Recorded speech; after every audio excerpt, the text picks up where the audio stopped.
Malapit na naman ang eleksyon. People of Manila, papayag po ba kayo na yung mga natitirang ari-arian pa ng Manila, ganito ang mangyari? Panoorin po natin ito. Handa lang siyang ibenta ang mga nakatiwangwang na ari-arian ng gobyerno para mapondohan ang mga programang tutugon sa kahirapan at gutom. Kahit ibenta ko lahat, kahit ibenta ko lahat, kahit ibenta ko lahat, kahit ibenta ko lahat. Punta ko City Hall. Ano yung mga building na yan? Nalulugi naman. Yung mga bagay na yan, wala namang kwenta.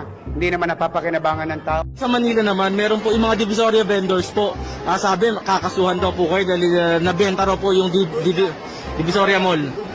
Privatization. Opo. Opo. Bigyak lang talaga. Bigyak lang talaga. Bigyak lang talaga.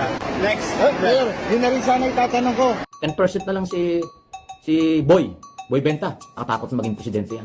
Benta ng benta.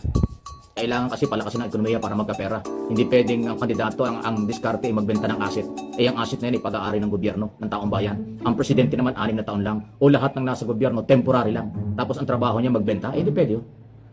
Pilipino may-ari ng lahat ng property, government and local property. So dapat pinangangalagaan niya. Dapat nga nag-i-invest pa nga eh. Dapat nga pinalalago pa eh. Kung benta ng benta, bakit naman natin gagawin presidente yan? So di ba? Kung ay government property, ikaw na taga Maynila, isa ka sa may-ari niyan. At hindi yan basta-basta binibenta lang ng binibenta. Kung hindi epektibo, dapat i-promote pa ng maigi, okay, i-market ng maigi, kaysa magbenta ng magbenta. Maging matalino po tayo. Malapit na po ang eleksyon.